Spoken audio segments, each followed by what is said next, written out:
Ada banyak jenis terapi air atau yang paling dikenal dengan hidroterapi. Paling umum adalah terapi di kolam air hangat dengan suhu air sekitar 30 derajat Celcius. Latihan ini biasanya dilakukan di kolam dengan menggunakan peralatan khusus.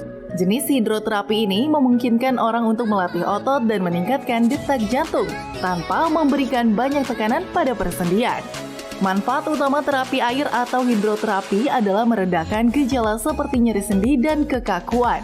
Terapi ini juga bisa digunakan untuk membantu mengatasi beberapa kondisi medis tertentu. Lantas, untuk pemulihan stroke, apakah hidroterapi ini efektif? Hidup Sehat akan membahasnya untuk Anda. Selamat pagi pemirsa, apa kabarnya? Mudah-mudahan selalu dalam keadaan sehat ya. Bertemu lagi dengan saya Intan Somadina hanya di Hidup Sehat. Nah pemirsa, berbicara mengenai pemulihan stroke nih, saat ini udah banyak banget caranya. Tidak hanya mengandalkan obat saja, tapi juga harus diiringi dengan berbagai macam terapi. Salah satu terapi yang bisa menjadi pilihan adalah hidroterapi. Nah saat ini Intan bakalan berbincang dengan ahlinya nih, kita ikut yuk. Nah pemirsa, saat ini aku sudah bersama Dr. Teresia Arini, spesialis kedokteran fisik dan rehabilitasi. Ini dia ahlinya. Halo dokter, apa kabar? Selamat pagi. Halo, selamat pagi Mbak Intan. Pagi, apa kabar? Sehat dok. Dokter lagi ngawasin ini ya dok ya, pasien terapi ya? Iya, pasien terapi ya. Oke, nah dokter sebenarnya aku tuh penasaran banget ya tentang hidroterapi ini seperti apa. Tapi sebelum berbincang, kita simak dulu ya dok ya, fakta dan mitos yang berikut ini.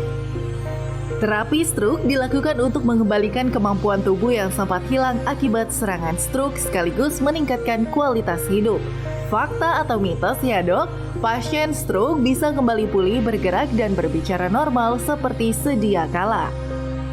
Nah itu dia dok, ini penderita stroke bisa pulih dan normal kembali. Ini fakta atau mitos? Sebetulnya itu fakta.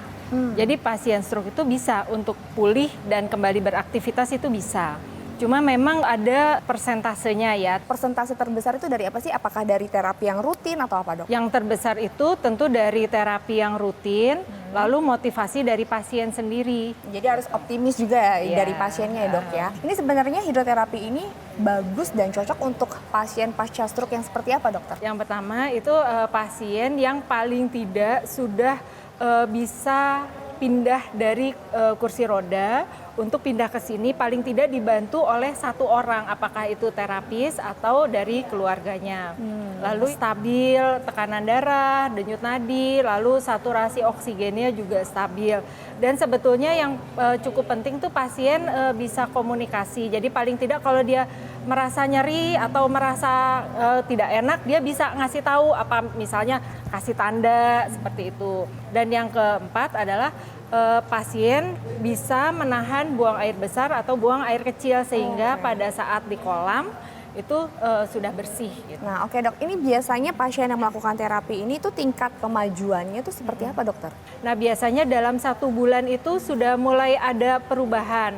Paling tidak pasien itu jadi lebih stabil, terus lebih bugar, lebih tidak mudah lelah dalam beraktivitas. Jadi yang tadinya misalnya pasien tuh di rumah tidur aja, begitu hidroterapi 1 bulan pasien itu lebih seger. Jadi sehari-hari diajak aktivitas sudah mulai bisa. Nah dokter, tapi kalau untuk hidroterapi ini sendiri sebenarnya fokusnya untuk apa sih dokter? Apa dulu nih yang biasanya dibenarin dari terapi ini dok? Oke, yang pertama kita perbaiki itu dari segi balance-nya, keseimbangannya. Di dalam air ini sangat membantu untuk latihan penguatan. Dari air ini berat badan kita akan berkurang paling tidak itu sekitar 30-50%. Jadi pasien itu merasa senang, kok aku di dalam kolam bisa gerak ya, kakiku, tanganku yang tadinya kaku di dalam kolam kok bisa gerak gitu. Jadi makin semangat dan makin termotivasi ya dokter ya.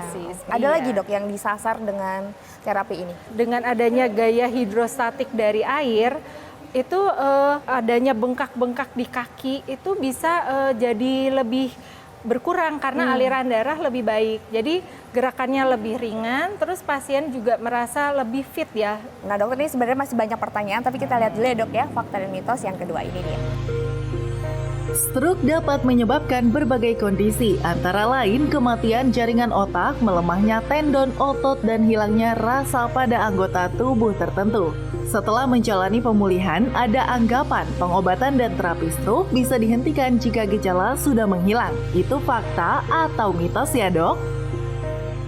Nah itu dia dok, tadi pengobatan dan terapi stroke bisa dihentikan jika memang gejala sudah menghilang. Ini fakta atau mitos? Gini, itu merupakan mitos. Karena gini, kalau saya tuh selalu bilang gini ke pasien. Jadi orang kena stroke itu kayak kena tsunami. Jadi tsunami itu kan begitu jeder ada tsunami, udah selesai kan, tsunami-nya selesai ya udah. Tapi yang babak belurnya itu kan ngebenerinnya lama. Nah pasien stroke tuh kira-kira seperti itu. Jadi pada saat kena serangan stroke, jeder gitu ya, pembuluh darah pecah atau ada sumbatan pembuluh darah, ada kelemahan otot. Nah itu pada saat dia dipulangkan dari rumah sakit, sebetulnya stroke-nya udah selesai, udah sembuh. Tapi gejala sisanya itu yang harus terus-menerus diobati dan dilatih supaya bisa kembali berfungsi seperti semula. Nah kita tuh nanti ada pasien yang akan saya kenalkan, nah itu pasien kita yang memang pasiennya tuh termotivasi dan kondisinya baik sampai akhirnya bisa berfungsi kembali seperti semula. Oh iya, nah, pemirsa nanti kami akan kembali lihat ya, kita bakalan ikut terapi di sini seperti apa dan juga penjelasan dokter kayak gimana sih bentuk terapinya. Aku juga mau ikut ya dokter ya, karena aku juga sempat ada sakit-sakit di punggung, bisa kan ya dok ya? Boleh, bisa. Oke, pemirsa jangan kemana-mana, tetap di Hidup Sehat.